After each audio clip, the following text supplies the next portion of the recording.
નમસ્કાર દર્શક મિત્રો, એટ ગુજરાતમાં આપનું સ્વાગત છે।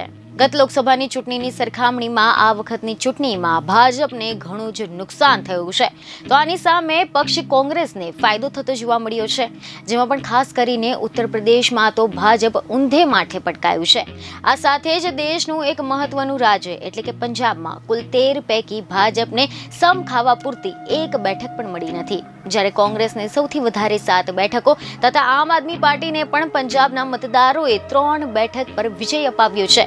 તો આ સિવાય ગુજરાતમાં ક્લીન સ્વીપનું જે સપનું છે તે પણ ભાજપનું રોડાઈ ગયું છે। તો કયા કારણોસર ભાજપની આ દુર્દશા થઈ છે તેને લઈને પંજાબના ભાજપના પ્રભારી અને ગુજરાતના પૂર્વ મુખ્યમંત્રી વિજયભાઈ રૂપાણીએ ખુલાસો કર્યો છે।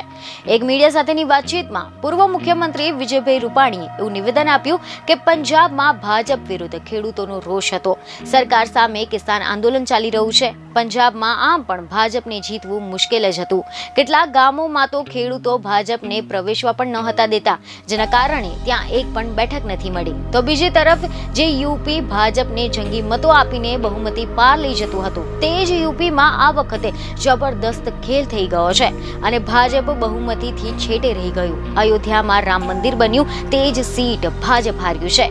યુપીમાં એનડીએને માત્ર 36 બેઠકો અને સૌથી વધુ ઇન્ડિયા ગઠબંધન, એમાં પણ સમાજવાદી પાર્ટી 32 સીટોના વધારા સાથે કુલ 37 સીટો લઈ ગઈ છે।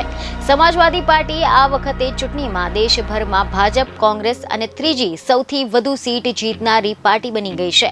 આ કારમાં પરાજય પર પૂર્વ મુખ્યમંત્રી વિજયભાઈ રૂપાણીએ એવું નિવેદન આપ્યું કે ઉત્તર પ્રદેશમાં પક્ષ માટે કોઈ મોટી સમસ્યા છે, પરંતુ હાલ કહી શકાય તેમ નથી। થોડા દિવસોમાં તે જાણી શકાશે। ભાજપ દિલ્હીમાં સંતોષાય તે બેઠક મળી છે, તો મુંબઈમાં જ માત્ર એક બેઠક મળી છે। ઉત્તર પ્રદેશમાં મોટું નુકસાન થયું છે, જ્યારે ગુજરાતમાં પણ ક્લીન સ્વીપને બદલે એક બેઠક ગુમાવી છે, ત્યારે એકંદરે આ પરિણામ ભાજપ માટે આશ્ચર્યજનક છે। આવું કોઈએ ધાર્યું ન હતું। ગુજરાતમાં પણ 5 લાખની લીડનું સપનું સાકાર થઈ શક્યું નથી અને સૌરાષ્ટ્ર કચ્છની 8 બેઠકોમાંથી એક પણ બેઠક પર 5 લાખની લીડ મળી નથી। પ્રદેશ ભાજપ પ્રમુખે 5 લાખની લીડનો લક્ષ્યાંક કાર્યકરોને આપ્યો હતો, પરંતુ આવો લક્ષ્યાંક આપવાની જરૂર જ ન હતી, કારણ કે અતિ ઊંચો લક્ષ્યાંક અપાય તો તેની સાથે વાસ્તવિક પરિણામની સરખામણી થતી હોય છે। બીજને ખબરો સાથે ફરી મળીશું। ધન્યવાદ।